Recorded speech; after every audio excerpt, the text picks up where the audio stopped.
Good afternoon, bon après-midi.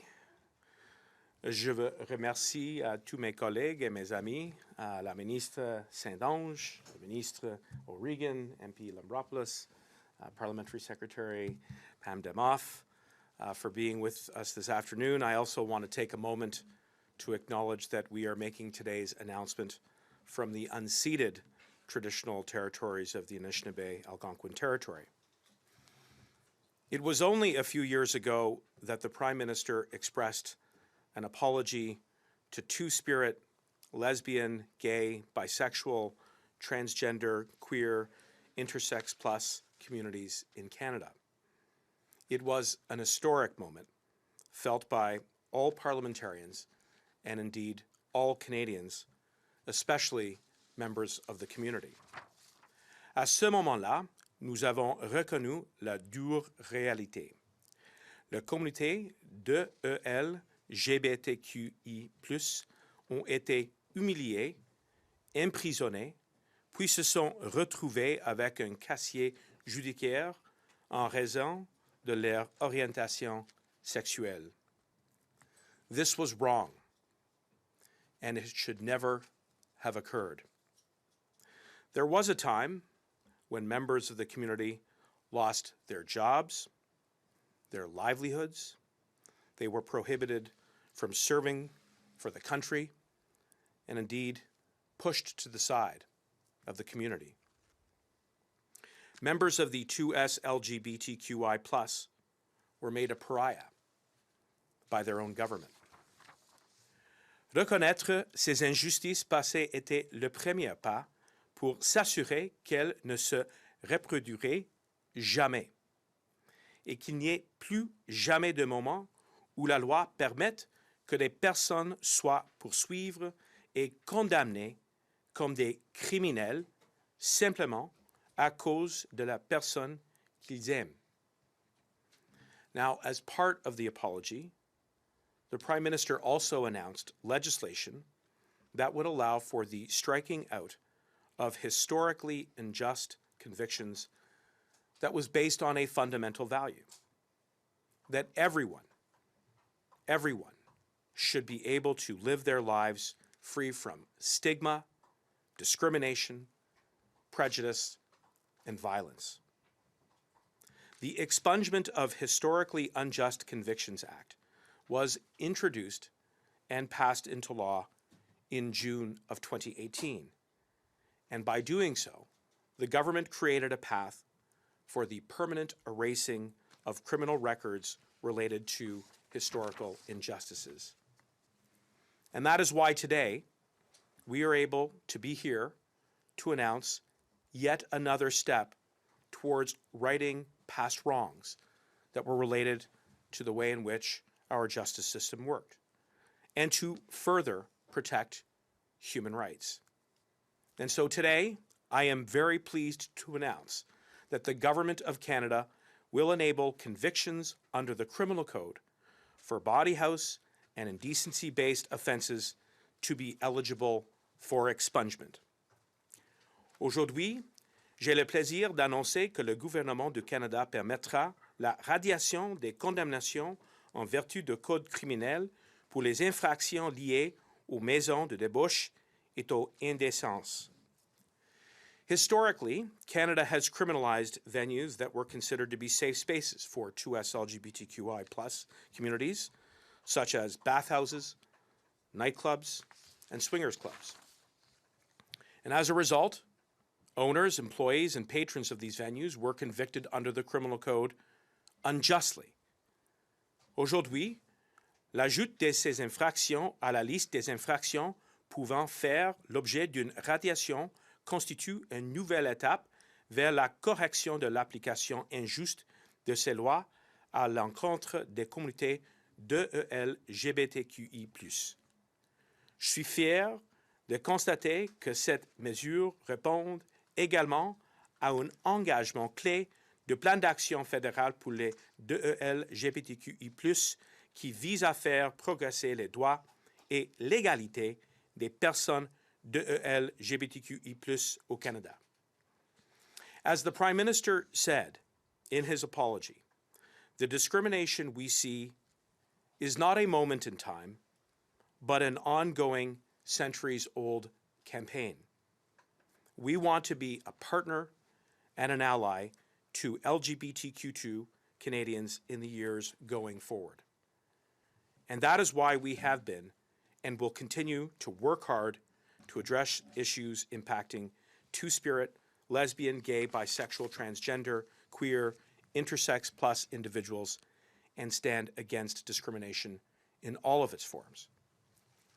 Equally, as part of the government's ardent commitment to advancing gender equality, I'm proud to also announce that those convicted of abortion-related offenses will now be eligible for expungement.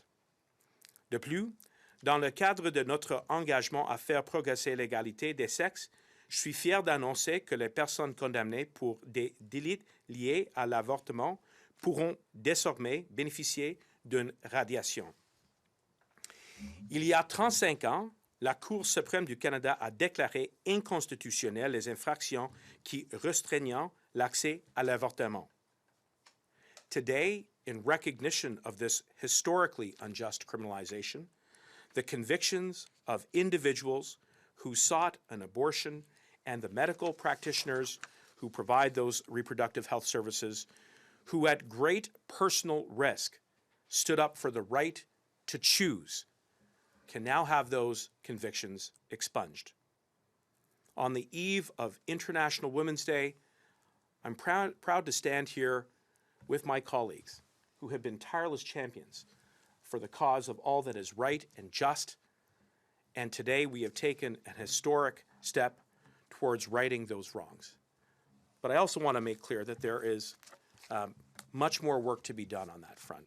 And I would be remiss as well if I did not also acknowledge the tireless advocacy of colleagues who I know are very supportive of this work, including our friend Rob Oliphant, Randy Boissonneau, Marcy Ian, and so many others. It takes a village, and we will continue to work with all members of that village and that community to do this work. Je vais passer la parole maintenant à mon collègue Pascale. Bien, merci beaucoup. Je suis très contente d'être ici en appui de l'annonce de mon collègue Mendicino. En tant que femme, membre de la communauté LGBTQ2+, c'est un moment qui est important. On sait à quel point avoir un dossier criminel, ça a des impacts sur tous les aspects de la vie d'une personne. Et quand c'est pour des condamnations injustes, notamment pour être qui on est, ou encore pour avoir usé de notre droit de choisir dans le cas de l'avortement, c'est aujourd'hui une façon de corriger ces erreurs du passé et de rendre une partie de la vie aux personnes qui devaient gérer cette situation-là avec un dossier criminel, donc de leur donner la possibilité là, de se libérer de ce fardeau-là. Alors, je remercie mon collègue et tout le parti et tous les gens qui ont milité, mais c'est une excellente journée pour la communauté, puis je suis très fière d'être là pour partager ce moment-là avec mes collègues ici. Seamus, please go ahead. That's what you do. I think Marco put it best. I would just say that if we're going to be turning a page, then we have to turn all the pages.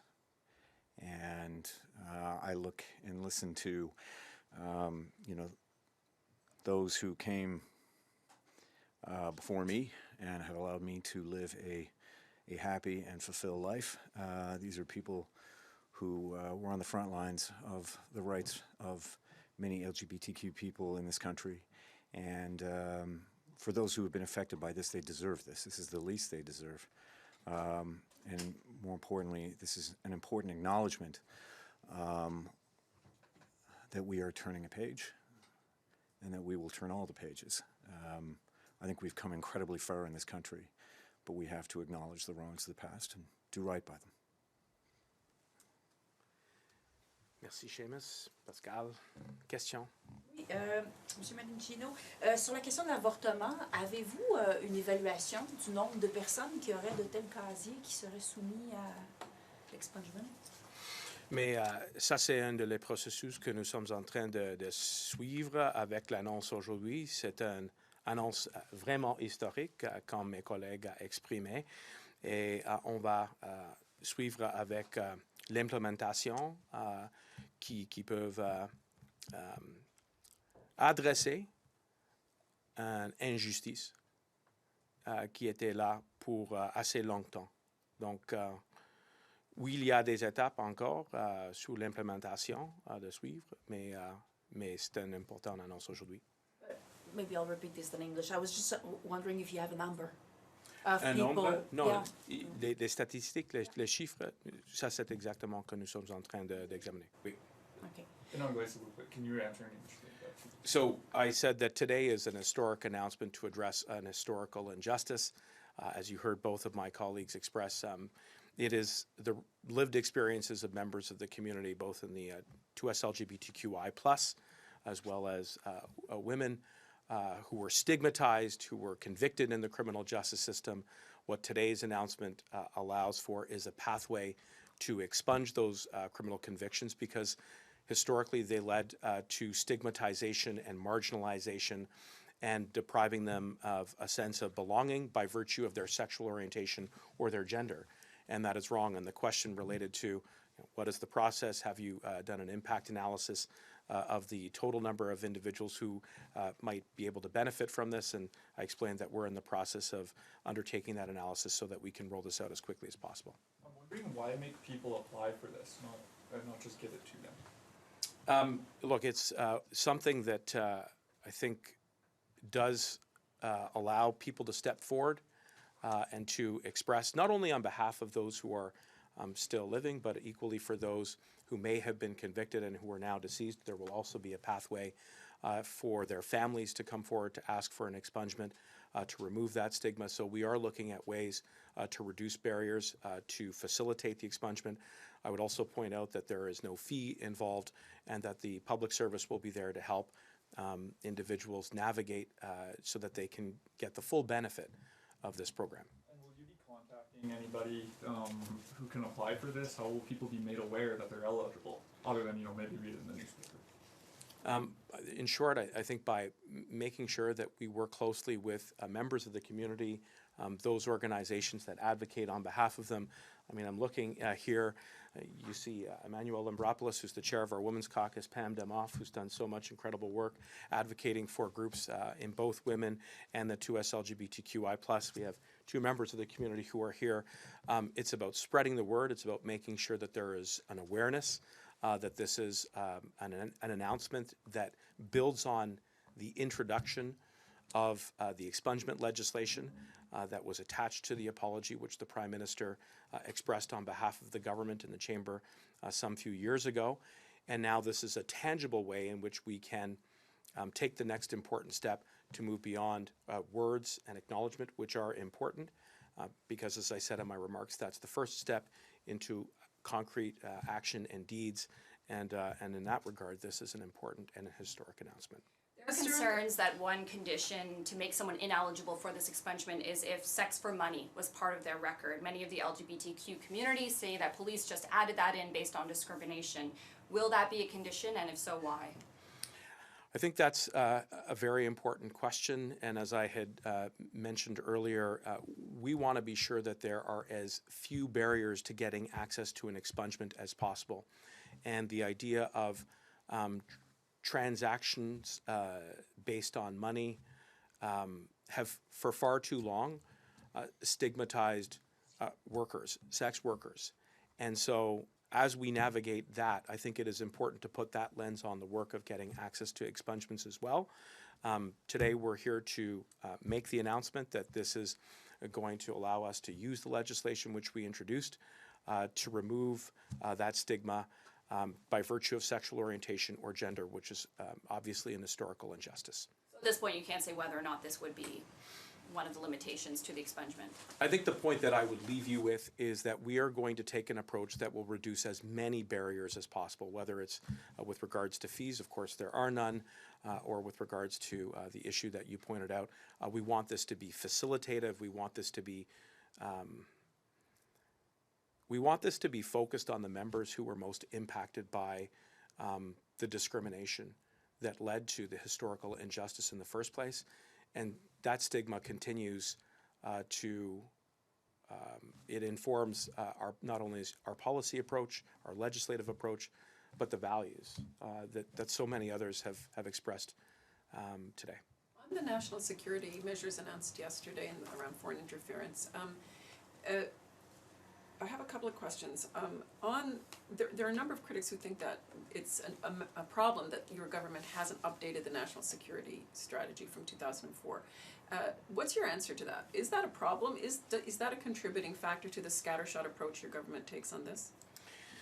Well, in the first case, I think you're right, Tonda, to highlight that the national security landscape has evolved significantly since 2004. But on the other side of the equation, since we took the reins in 2015, far from sitting idly by in the face of that evolution, the government has taken significant steps, very significant leaps, by introducing a number of tools and authorities that would better equip those who work in the community of national security and public safety to address and mitigate new threats that are related to foreign interference and other potential risks to our national security. Is a new roadmap needed? I was just coming to that. I wanted to sort of highlight what our approach is because An hour of that yesterday from the Prime Minister, so I just would like to focus on some of the observations that have been made about that announcement. Well, look, I'm addressing what I think is the premise of your question. And the premise of your question suggests that we have not moved since 2004, and nothing could be further from the truth. Put together, when you take a look at Bill C-59, which gave CSIS new threat reduction measures, that was important. It was important because it was an authority that was requested by the national security community to be more flexible and adaptive to the way in which these threats materialize. I would point out that at the same time, we have also raised the bar significantly on transparency. There have been a lot of questions that have been asked about how it is that foreign interference may have materialized throughout the course of the elections. What did we do? We created 2 independent panels that examined the circumstances of those elections and were able to confirm that they were not compromised and that they were held in a free and fair manner. Now, that is critically important for Canadians to know so that they can have confidence in their institutions. We created those authorities. We created those mechanisms that drive transparency. And going forward, yesterday's announcement is yet another step that will appoint a special rapporteur who will help to coordinate and channel the energies of both NCCOP and NCIRA as they also examine the questions that have been raised around the elections. And we have said that whatever recommendations that individual puts forward, an individual who possesses the qualifications, the expertise, the knowledge on how to navigate this terrain, we will accept, including potentially a public inquiry if that ends up being the recommendation. And Canadians feel a sense of urgency around some of these issues ahead of the next campaign. I want to know what deadlines you've put on all of these pieces of work, both the NSI COP, the NCIRA work, the special rapporteur's work, and then potentially an inquiry's work. They're expeditious. We will take the steps that are necessary to appoint a special rapporteur in a matter of a very short period of time. We're talking about weeks, not months. These are conversations that are ongoing between my office and the Prime Minister's office and the government. And we want to make sure that that individual is named as quickly as possible so that again, we can channel this work with 2 respective bodies who have robust access to classified information, who can offer recommendations. Indeed, in addition to the announcement of the special rapporteur, you also heard that we will be proceeding with a national conversation on the creation of a foreign agent registry. Since last June in consultations. Why aren't consultations done on that already so that you can roll out a response whether you're going to give it a green light or not? Well, first, again, I want to address the premise of your question. Since we have signaled that intention, we have been laying the foundation for the official consultations to start. So we're going to hit the ground running. roll up our sleeves and do the work when it comes to making sure that we get this new authority right. This is not an uncomplicated area. I have worked in this space. Before I got into politics, I was a federal prosecutor who worked with national security agencies who applied these laws. You have to make sure that you establish the threshold correctly. You have to make sure that you set the appropriate parameters for that law to be applied. And most importantly, once it's applied, you have to be upfront and transparent with Canadians so that there can be accountability. And this is not a conversation that can be just simply, steamrolled through. It has to be done in a way that is inclusive of all communities because, speaking candidly, the fact is that there have been occasions in the past where there have been either overreaches of authorities or abuse of power, and that we have to guard against. And the way in which we can do that is by ensuring that these new authorities are founded on the Charter. And for me, it's about making sure that we have that conversation in a way that is respectful not only of the complexities of the law, but equally in a way that is respectful of the individual rights and freedoms that are enjoyed by every Canadian under the Charter, which is why today's announcement is also important. Go back to the announcement today. Sorry, I'm not super familiar, but if I get it correctly, you're adding a list of offenses for which the expungement is possible, and some of them being decency, bawdy house, etc., etc. So I'm just wondering, would those expungement be available only for people coming out from the LGBTQ plus community, or for all of them? Because some people commit those offenses in totally different context, and would they get an expungement? No, I think you're right. And obviously, one does not have to have been a member of the 2S LGBTQI plus community to have been convicted for getting access to an abortion. So the two are not mutually exclusive. No, I was not talking about abortion, of course, but the other part, the decency, bawdy house, I think you mentioned swingers club as well. So would you have to be part of the LGBTQ, or all people who got convicted for those offenses would be eligible for expungement? I think it starts first with self-identification and orientation. So if a member steps forward and identifies within that community and presents the circumstances in which they were convicted of an offense that falls under the category, then naturally they will be eligible, and that is the point. This is about addressing an historical injustice that focuses on the nature of the offense, the identity of the individual who is coming forward, and obviously with an emphasis on those members who were stigmatized and marginalized as a result of their sexual orientation and identity. How do you set the self-identification? So, I mean, how does the government make the difference between a straight man going to a bawdy house versus, a gay man who was convicted for other reasons? I think it starts by listening. I think you first have to listen to the individual who comes forward and explains the circumstances in which they identify with the community. And by listening to the individual and their and the way in which they identify, we then proceed to the offense. And well, as informed by the principles and values of this announcement. Since you last moved to allow expungements in 2019, what year is it, related to LGBTQ rights, there have been very few applications and even fewer expungements granted. So, people going through that process have said that it's complicated. So what are you doing to make that process easier, or is this just about optics today? No, in fact, I think, as I said earlier, it's about reducing as many barriers as possible, and that means making sure that there's no cost that attaches to this. That means making sure that we stand up the services that are necessary to help people navigate through the application. But I think it's actually more appropriate for those who identify with the community maybe to speak about the importance of having a system that is facilitated. I don't know, Seamus or Pascale, if you want to speak to that value. Je pense que le gros de la question, c'est que la majorité des descentes policières qui ont eu lieu, c'était pour cibler en particulier la communauté LGBTQ2+. Donc, de faciliter le processus pour que ces personnes-là puissent avoir accès à the expungement, à l'élimination du dossier criminel. sur la question, entre autres, qui a été soulevée par rapport à l'orientation sexuelle. Je n'ai pas les statistiques non plus, puis mon collègue pourra peut-être faire des vérifications puis vous revenir, mais je pense que la majorité des descentes ciblaient d'abord et avant tout les gens de la communauté et non pas des saunas. L'indécence est une infraction au code criminel qui peut être appliquée à plein de cas. Il y a plein de gens qui sont montrés la graine sur la place publique, par exemple. On a vu ça. Est-ce que cette personne-là peut appliquer aussi? Ben, c'est une question plus technique. Là. Je vais laisser Marco parler.